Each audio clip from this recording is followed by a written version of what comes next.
땅끝 순례자들에게 필요한 것, 이러한 제목으로 은혜를 나누겠습니다. 이 121편은 우리 한국 성도님들이 좋아하는 시편, 손가락에 들어가는 시편으로 잘 알려져 있습니다. 여러분도 그렇죠?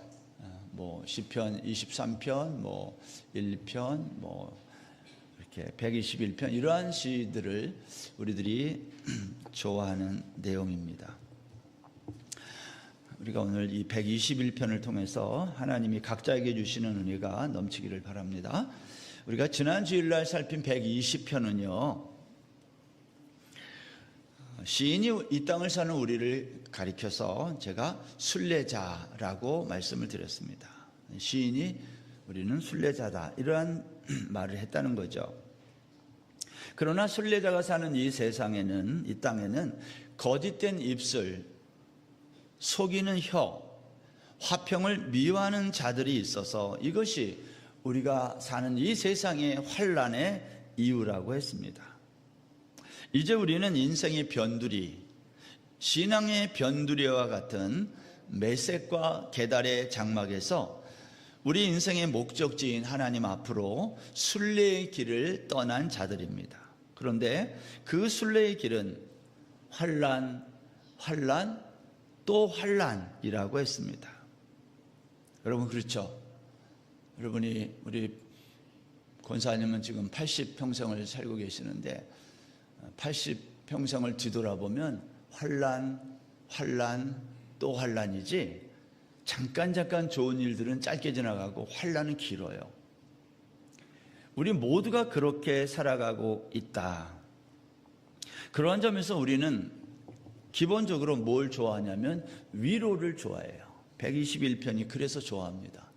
여기가 위로의 내용이거든요. 환난을 지나가는 이 땅의 순례자들에게 이 말씀이 위로와 격려가 된다. 여러분, 땅끝 순례자로 살아가는 저와 여러분에게 필요한 것이 무엇일까요?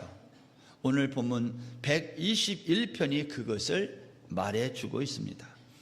이 121편의 이 시의 구조를 보면 이렇습니다.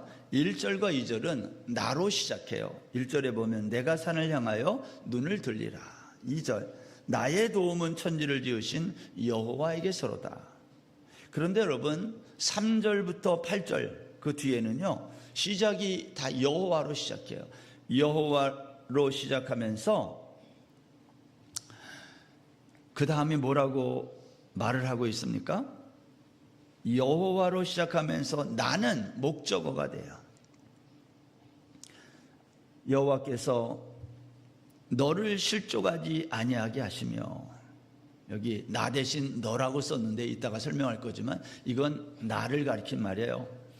여호와는 너를 지키시는 이시라. 여호와께서 너를 지켜 모든 환난을 면하게 하시며 여호와께서 너의 출입을 지금부터 영원까지 지키시리로다. 전부 1절 2절은 나로 시작했는데 3절부터 8절까지는 여호와로 시작해서 목적어가 너가 돼요. 여기 너라는 말은 우리가 알지 못하는 어떤 사람이 아니라 시인이 자기 자신을 부르는, 심리학 이런 데서는 내면의 소리라 그래요. 시인이 자기 자신을 부르는 내면의 호칭, 소리가 너입니다. 그래서 이 시는 결국 내가 나에게 말하는 거죠. 왜? 환난 가운데 있는 나에게, 내가 내면의 나에게 위로하고 격려하는 내용인 거예요. 오늘 저는 여러분과 함께 그러한 순례자들을 위로하고 격려하는 이 시편을 함께 생각해 보고 싶습니다. 저는 사춘기 시절에 아버지에게 꾸중을 듣거나 혼이 나면 그 힘든 시간을 삭히기 위해서 자주 집 근처에 있는 작은 산을, 높지 않은 산을 찾았습니다. 그 산은 제가 친구들과 낮에는 공차고 담소도 나누고 이렇게 하던 아지트 같은 곳인데, 거기 산에는 뱀도 자주 나와서 뱀이 나오면 뱀도 잡고, 또 아실지 모르지만 말똥굴이라는 그 벌레가 거기서 또 많아서 그게 나오면 또 그 말똥구리를 잡고 집에다 가져오고 막 이렇게 재미난 시간을 보내던 그러한 장소였어요. 근데 그 산은 늘 친구들과 같이 가서 재밌게 놀았지. 근데 어느 날 제가 그 산을 혼자 갈 때가 있어요. 그때는 제 마음이 힘들 때, 사춘기 때 힘들면 제가 그 산을 자주 올라갔어요. 그래서 집에서 멀지 않은 곳에 있는 그 산에 올라가면 먼 산에서 불어오는 바람, 맞바람을 맞으면서 심호흡도 하고 또 하나님께 나의 힘든 이 형편을 독백으로 아뢰기도 하고 그리고 때로는 찬송도 불렀어요. 그때 제가 자주 불렀던 찬송 중에 여러분이 잘 아는 이런 찬송, 내 영혼이 은총 입어 중한 죄짐 벗고 보니, 제가 그때부터 이런 찬양을 좋아했어요. 그래서 제가 찬송 부르면 모든 게 슬퍼져요. 여러분 그런 거 느껴요? 저는 아무리 밝은 걸 불러도 제가 부르면 다 울어야 돼. 예. 사춘기 때 제가 불렀던 그런 습관 때문에. 여러분, 제가 이렇게 산에 올라가서 그렇게 찬송도 하고 기도도 하고 심호흡도 하면 어느새 마음이 차분해졌어요. 그 산은 사춘기에 저에게 위로가 되었고 힘이 되었어요. 우리가 살다 보면 여러 가지 일로 우리의 마음이 요동치고 흔들릴 때가 있습니다. 특별히 순례자로 이 땅을 살아가는 우리에게 메섹과 게달의 장막과 같은 곳에서의 삶이란 결코 쉬운 삶이 아니에요. 여러분, 오늘 우리가 읽은 이 시편 1절 2절에서 시인은 뭐라고 말했냐면 내가 산을 향하여 눈을 들리라 했습니다.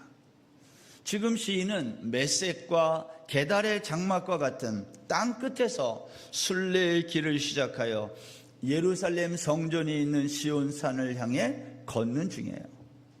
그런데 산을 향하여 걷다가 눈을 들어서 나의 도움이 어디서 올까 이렇게 했다는 것은 지금 시인의 현재 상황이 좋지 않다는 걸 보여주는 거예요. 7절에 보면 여호와께서 너를 지켜 모든 환난을 면하게 하시며 이렇게 한 걸 보면 시인은 지금 환난 중에 있음을 알 수 있어요. 여러분, 이 환난이라고 하는 단어는요, 히브리 말로는 라라는 단어인데 이거는 악함이라는 뜻이 있어요. 이것과 똑같은 단어가 쓰여진 것이 창세기 6장 5절입니다. 여호와께서 사람의 죄악이 세상에 가득함과 그의 마음에 생각하는 모든 계획이 항상 악할 뿐임을 보시고 할 때 그 악이 라라는 환난으로 번역된 오늘 본문의 단어입니다. 노아가 살던 세상에서 악이란 무엇일까? 성경은 당시 사람들의 힘 자랑을 악이라고 했어요. 당시 이 세상에는요, 네피림, 거인들, 용사, 명성 있는 사람들이 있었는데 성경은 이들의 모든 계획이 항상 악했다 그렇게 말해요. 왜냐하면 그 사람들은 늘 자신의 힘만을 자랑했기 때문입니다. 하나님은 이들의 힘 자랑을 악이라 하시고 심판한 거예요. 그게 노아 홍수예요. 오늘 본문에서 시인은 이런 환난, 악을 보면서 주변에서 도움이 될 만한 것을 눈을 들어 찾았다 그런 말입니다. 고대 근동 지역의 사람들은 산에는 신들이 산다고 믿었어요. 그래서 산 이곳저곳에 신전을 만들고 거기서 제사를 지낸 겁니다. 그게 이제 우리가 성경에서 보는 산당과 같은 것의 유래죠. 따라서 시인이 눈을 들어 산을 보았다는 것은 산에 있는 신들 가운데 어떤 신이 나에게 도움이 될까를 찾았다는 말과도 같은 거예요. 시인은 자신에게 도움이 될 만한 신이 어디 있나 찾았어요. 마치 이스라엘 백성들이 국가적인 위기를 맞이할 때 아수르나 바벨론이나 애굽이나 이러한 나라에서 공격해 올 때에 어떻게 하면 이 위기를 모면할까 하고 주변 강대국을 두리번 하고 도움을 구했던 것과 똑같은 거예요. 그런데 시인은 눈을 들어 산을 보다가 뒤늦게 나의 도움은 천지를 지으신 여호와께 있다는 것을 깨달은 거예요. 여러분, 여기서 시인이 하나님을 그냥 하나님, 여호와 하나님이라고 하지 않고 천지를 지으신 여호와라고 한 것에 주목해야 합니다. 왜냐하면 이것은 시인이 생각하는 신앙의 출발점이 천지를 지으신 여호와 하나님의 창조에 있음을 말하는 거예요. 여러분, 창세기 1장에 보면 하나님이 태초에 천지를 만드셨습니다. 하나님의 천지 창조는 우리 인간의 근원이 하나님에게 있음을 선언하는 거예요.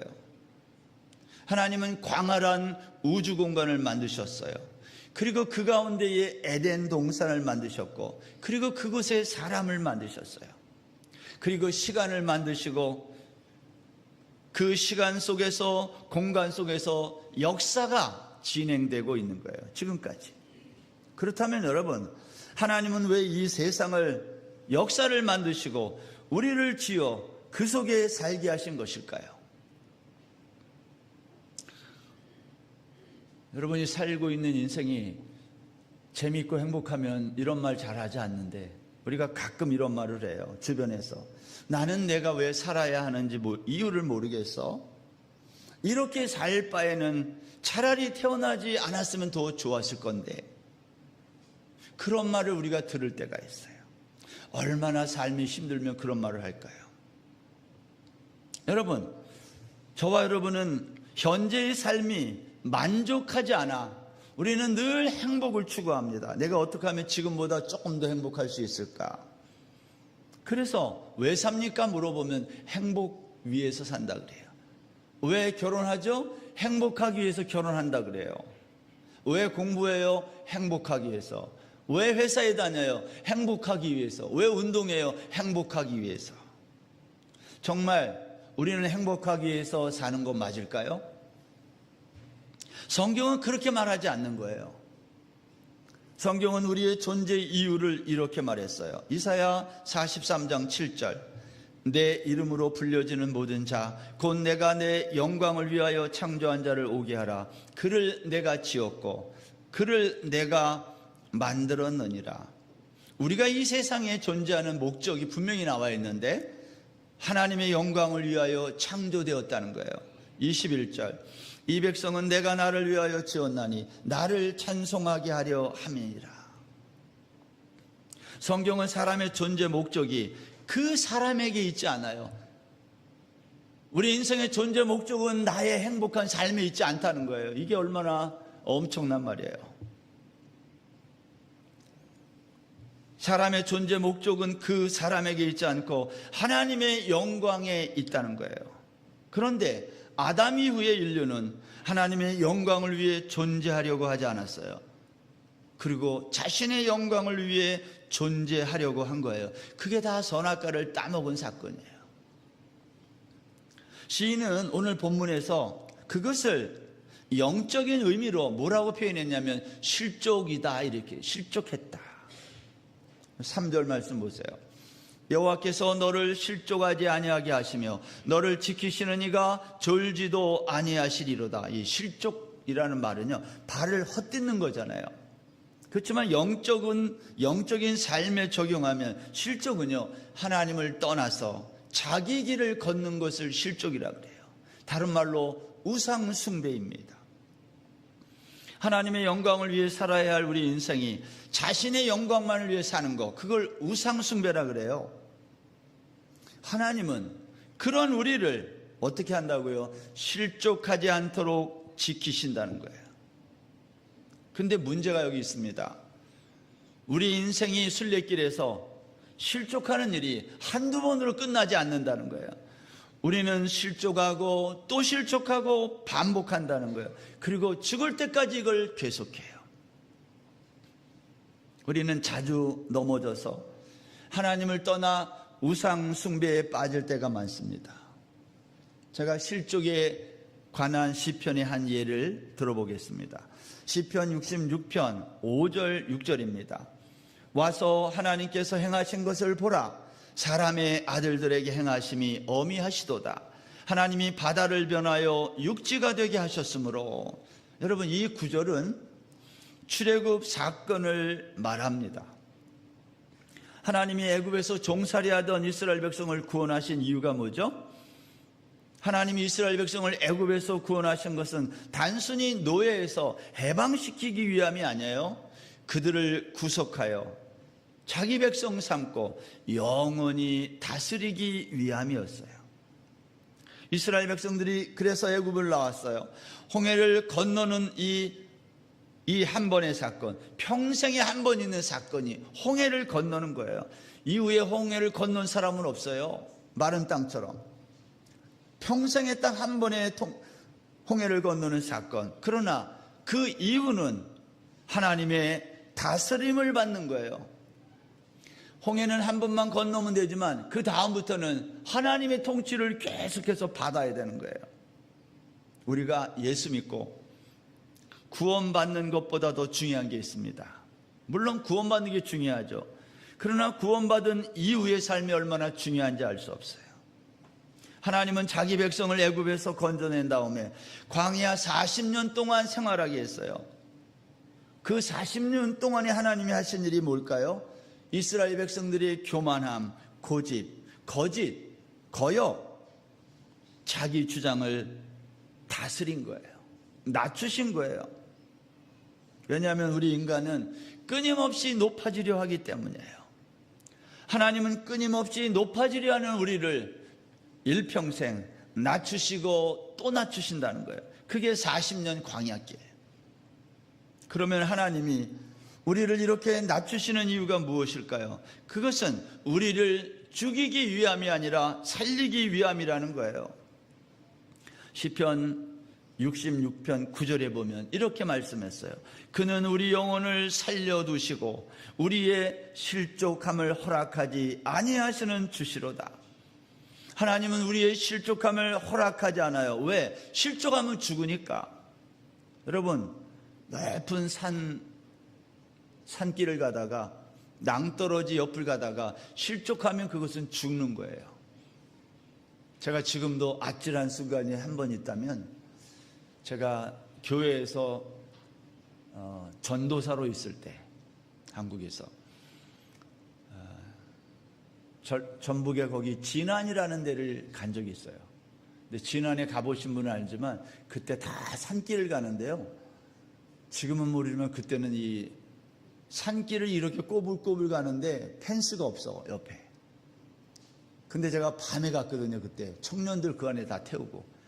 야, 초행인데 얼마나 위험해요. 가다가 순간적으로 낭떠러지로 갈 뻔했어요. 제가 지금도 그때 생각하면 아찔한 생각이 지금도 나요. 그 브레이크를 콱 밟았는데 바로 밑에 보니까 낭떠러지야. 실족하면 그런 데서는 죽는 거잖아요.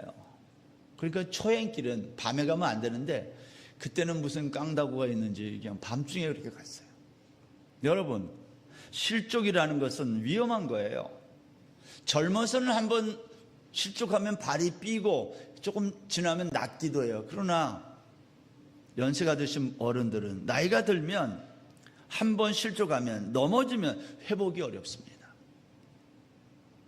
심각한 결과를 초래하는 경우가 많아요. 여러분, 특별히 산 정상에 거의 다 갔을 때 실족하면 거기서는 오도 가도 못해요. 어떻게 보면 우리 모두는요, 인생이라는 산을 오르는 순례자들이에요. 정상에 가까이 갈수록 인생의 산은 더 험할지 몰라요. 잠시라도 한눈을 팔면 실족하는 거 아닙니까? 사사기 14장 이후에 보면 거기에 사사 삼손의 일대기가 기록되어 있어요. 우리가 지난 수요일날 이 삼손 얘기가 끝났는데, 삼손은 나실인인데요, 이방 여인들로 인해 늘 실족한 사람이에요.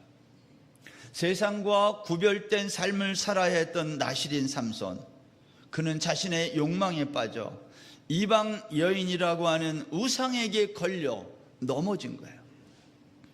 삼손은 한두 번 넘어진 게 아니라 그가 사사로 지내던 20년 내내 넘어졌어요. 그러나 하나님은 자주 넘어져 실족하는 삼손을 버리지 아니하시고 기어코 그를 나실인으로 생을 마감하게 해요. 그게 삼손의 죽음이에요. 여러분, 하나님은 우리를 결코 내버려 두지 않아요. 우리를 죽여서라도 내버려 두지 않는다니까요. 죽임으로 살리는 거예요. 시편 37편 23절에 보면 여호와께서 사람의 걸음을 정하시고 그의 길을 기뻐하시나니 그는 넘어지나 아주 엎드러지지 아니하면 여호와께서 그의 손으로 붙드심이로다. 우리가 인생이라는 길을 순례하면서 실족하지 않을 수 있는 것은 하나님이 우리를 붙잡아주기 때문이라는 거예요. 자주 실족하는 분들이 있나요? 우리는 결코 실족할 수 없다고 성경이 말해요. 왜냐? 하나님이 우리를 붙잡고 지키시기 때문이다. 그래서 이 121편에는요 지키다라는 단어가 6번이나 나와요. 3절부터 8절까지를 읽어보면 이 지키다, 샤마르라는 히브리 단어가 6번이나 나오는데 이 단어는 보호하다, 간직하다 이러한 뜻을 가지고 있는 단어예요. 여러분, 이 단어가 어디에 나올까요? 이 단어는 하나님이 아담을 이끌어 에덴 동산에 두시고 그 동산을 경작하고 지키게 하시고 할 때에 사용된 단어예요. 창세기 2장 15절입니다. 여호와 하나님이 그 사람을 이끌어 에덴 동산에 두어 그것을 경작하며 지키게 하시고 그랬어요. 여기에 먼저 나온 경작이라는 단어는요, 농사 짓는 일을 하게 했다라는 그러한 의미가 아니라, 여러분, 에덴 동산은요 땀 흘려 수고해서 먹고 사는 땅이 아니에요. 하나님이 주신 열매, 선물로 주신 나무의 열매를 따먹고 사는 곳이에요. 그러니까 농사 짓는 일이 사실은 필요 없어요. 따라서 여기서 경작이라는 이 단어, 히브리 말로 아바드라는 이 말은요, 일하고 섬긴다는 의미로서 이것은 하나님을 예배하다라는 뜻이 있어요. 아담은요 에덴 동산에서 하나님의 창조 세계를 섬기는 동시에 하나님을 예배하는 존재였다라는 뜻이에요. 하나님의 형상으로 지음받은 아담, 에덴 동산에서 하나님을 섬기는 예배자였던 거예요. 여러분, 이것이 구약의 제사장들이 성막에서 하나님을 섬기는 것과 똑같은 거예요. 하나님은 천국의 모형인 에덴 동산을 이 땅에 만드시고 천국의 원리를 그 에덴 동산 안에 고스란히 담아 놓으신 거예요. 그 땅을 경작하고 지키라는 것은 이런 말과 똑같아요. 너는 에덴이라고 하는 교회에서 나 여호와를 예배하는 제사장적 삶을 살아라, 그런 뜻이에요. 그런데 오늘 본문에서 지키다라는 이 단어가 6번이나 나와요. 왜 이 지킨다는 말을 반복해서 자주 사용하고 있을까요? 그것은 우리가 사는 이 세상이 하나님을 예배하고 살기보다는 우상 숭배하기에 너무 좋은 곳, 다른 말로 이 세상은 우리가 실족하기에 딱 좋은 곳이기 때문이에요. 우리는 죄짓기에 너무 좋은 환경에 살아요. 지금 예배하기에는 너무 힘든 환경이고 죄짓고 우상 숭배하기에는 딱 좋은 환경 속에 갇혀 사는 거예요. 그래서 우리는 자주 넘어집니다. 우리는 자주 실족해요.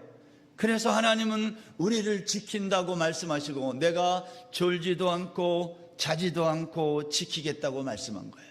4절입니다.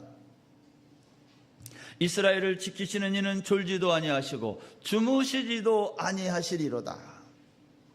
당시 고대 근동에서 사람들은 생각했습니다. 신들은 잠들어 있기 때문에 자신들이 위기에 처하거나 도움이 필요할 때는 제사를 드려 신을 깨워야 된다고 생각했어요. 그래서 신들을 깨우는 행위가 제사입니다. 그러니까 이 제사가 어떻게 드려야 될까요? 요란하게 드려야 돼요. 그래야 신들이 깨는 거예요. 사람들은 신을 깨우기에 자신들의 몸을 자해하기도 했고요. 심지어는 자녀들을 불살라 바치는 해서는 안 되는 이 끔찍한 일도 서슴지 않고 행한 거예요. 이게 성경에 다 나오잖아요. 그 한 가지 예가 열왕기상 18장에 나오는 갈멜산 꼭대기에서 바알과 아세라 선지자 850명이 드렸던 제사가 그것입니다. 바알의 선지자들은 송아지를 잡고 아침부터 정오까지 바알의 이름을 부르면서 제단 주위를 돌고 춤을 추어도 응답이 없자 나중에 어떻게 했다고 그래요? 그들의 관습에 따라 칼과 창으로 자신들의 몸을 자해했어요. 그러나 바알은 응답하지 않았어요. 왜 그럴까요? 바알은 우상이니까. 그러나 졸지도 주무시지도 않는 하나님은 엘리야의 기도에 불로 응답하신 거예요. 3절에서 시인이 우상 숭배에 빠지지 않도록 지키시던 하나님, 4절에 보면 이스라엘을 지키시는 하나님으로 바뀌는 거예요. 이건 이런 말이에요. 하나님은 나만 지키는 게 아니라 내가 속한 공동체 이스라엘 전체를 지키신다, 그런 말이에요. 어떻게 지켜요? 불로 응답하면서 지키신다. 저는 우리 태국 한인교회가 예배 드릴 시간마다 우리 성도님들이 하늘에서 내려오는 이 불을 경험했으면 하는 마음이 간절해요. 그런데 한 번도 불이 내리지 않아요. 여러분, 여기서 말하는 이 불이라고 하는 것은 하나님의 말씀이 우리에게 임하는 것을 경험하는 것을 말해요. 하나님의 말씀은 불이기 때문에 우리가 예배 시간에 하나님의 말씀이 불로 임하는 것을 경험하면 우리의 심령이 뜨거워지는 거예요. 우리가 그것을 은혜 받았다 그래요. 태관인교회 주일 예배, 모든 예배에 하나님의 말씀의 불이 경험되어지는 그러한 거룩한 우리의 예배가 되기를 간절히 바랍니다. 하나님이 우리를 지키시는 첫 번째 방법이 하나님 우리가 실족하지 않도록 졸지 않고 주무시지도 않는 방법이라면 두 번째 방법은 그늘이 되어 주시는 것입니다. 5절 말씀 보세요. 여호와는 너를 지키시는 이시라. 여호와께서 내 오른쪽에서 내 그늘이 되시나니. 6절 낮의 해가 너를 상하게 하지 아니하며 밤의 달도 너를 해치지 아니하리로다. 여기에 너를 해치지 아니하며 할 때 해치다라는 히브리말 낙하라는 말은요, 치다 때리다라는 의미도 있지만 죽이다라는 뜻도 있어요. 이 말은 죽는다는 거예요. 해가 우리를 죽여요. 올여름 한국 날씨가 섭씨 40도를 오르내리는 폭염이었다 그랬어요. 우리가 태국에서 이 뜨거운 날씨를 경험하고 있지만 40도를 오르내리면 그러한 햇빛에 오랜 시간 쬐는 것은 위험한 겁니다. 그러니까 이럴 땐 건강을 위해서라도 반드시 그늘에 피해 있어야 돼요. 여러분, 저는 해는 이해가 가요. 해가 우리를 상하지 못하게 한다. 근데 밤의 달도 우리를 해야 한다는 거예요. 밤의 달이 우리를 어떻게 해야 할까요? 저는 밤에 달 뜨면 낭만적이고 참 좋던데 달은 어떻게 우리를 해야 할까요? 여러분, 루나틱이라고 하는 단어를 혹시 들어보셨나요? 루나틱. 이거 라틴어 달을 뜻하는 루나에서 온 말인데 달의 영향을 받아서 정신이 이상해진 사람을 가르치는 용어로 루나틱하다 그렇게 말해요. 잘 쓰진 않아요. 고대 사람들은 달이 인간에게 영향을 미칠 수 있는 힘을 가지고 있다고 생각했던 것으로 보여요. 여기 낮의 해와 밤의 달이 우리를 상치 못하게 한다는 것은 하나님이 순례자들을 육체적으로 정신적으로 밤과 낮으로 어떤 상황에서도 지켜주신다는 의미입니다. 7절 말씀 보십시오. 여호와께서 너를 지켜 모든 환난을 면하게 하시며 또 내 영혼을 지키시리로다. 히브리말 성경에는요, 면하게 하시며 이 말이 없어요. 따라서 이 구절은요, 여호와께서 순례자들을 모든 환난으로부터 면제시켜준다는 말이 아니라 환난은 여전히 있는데 그 환난이 있는 그 속에서 우리를 지켜주신다는 뜻이에요. 우리가 예수 믿어도 환난은 계속된다는 거예요. 하나님이 우리 앞에 먼저 가시면서 모든 위험을, 장애물을 다 제거하고 우리는 하나님이 깔아놓은 양탄자 위를 걷는 게 아닙니다. 환난은 여전히 있는데 하나님이 그 가운데서 우리를 지켜주시겠다고 말씀하고 있어요. 제가 어제 토요일날 교회에서 설교 준비하면서 우리 목자들이 보내온 목장 그 보고 내용들을 쭉 한번 봤어요. 지난 한 주간 동안에는 적지 않은 성도들이 많은 어려움들이 있었어요. 몸이 아픈 분들도 있고 작은 교통사고도 있었고 아이들 문제도 있었고 돈 문제도 있었고 등등 크고 작은 어려움을 겪고 있음을 알게 됐어요. 여러분, 하나님은 왜 우리 인생길에 이러한 어려움들을 왜 제거해 주지 않을까요? 오늘 시인이 그렇게 말했어요. 너를 지켜 모든 환난을 면하게 하시는 거지 제거하는 게 아니다. 하나님은 환난 가운데서 우리를 지켜주시는 겁니다.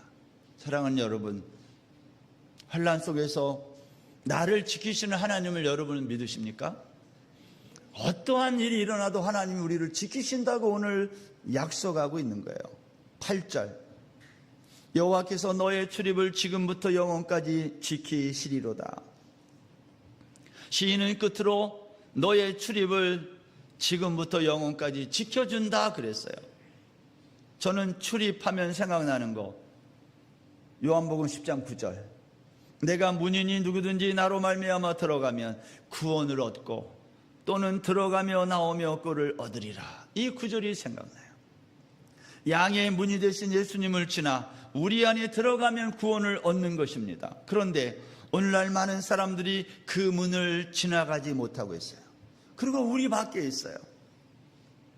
양의 문은 딱 하나밖에 없습니다. 예수님이 양의 문, 유일한 문이에요. 여러분 보세요. 구원을 상징하는 구약의 여러 가지 그림들이 있는데 노아의 방주의 문이 몇 개입니까? 하나입니다. 왜 하나예요? 구원의 문이 하나라는 것을 상징적으로 보여주는 거예요. 성막의 문이 몇 개 있습니까? 하나밖에 없어요. 여러분, 노아의 방주의 성막의 문이 하나입니다.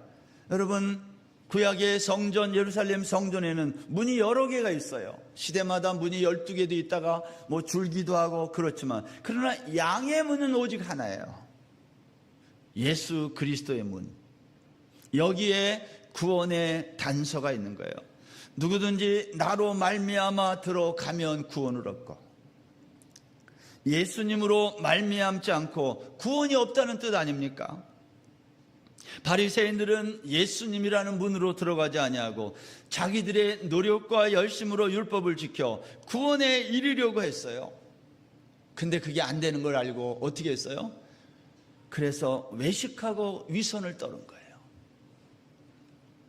여러분, 우리 중에도 주일날 열심히 교회 나오지만 위선적으로 외식하면서 믿는 사람이 왜 없겠어요? 다른 문으로 가면 안 돼요. 오직 예수 그리스도 한 문으로만 들어가야 구원에 이른다고 성경이 말하고 있습니다. 말씀을 맺겠습니다. 순례길에서 만나는 수많은 환난 중에 우리의 도움은 산에 있지 않고 산을 지으신 창조주 하나님에게 있어요. 하나님은 환난을 없애주시는 분이 아니라 환난 가운데 지키시는 분이십니다. 하나님은 졸지 않고 주무시지도 않으시면서 우리의 그늘이 되어주시고 밤낮으로 24시간 지켜주는 것을 믿으시기 바랍니다. 땅끝에서 순례길을 떠나는 우리에게 하나님이 이렇게 약속하시는 거예요. 나는 천지를 지은 여호와 너의 하나님이다. 너의 도움은 세상의 힘이 아니라 오직 예수 그리스도 양의 문이 된 나뿐이야. 너 이것을 잊지 말아라. 오늘 하나님이 그렇게 말씀합니다. 이 한 주간도 이 말씀을 잊지 않고 살아가는 저와 여러분 다 되시기를 바랍니다.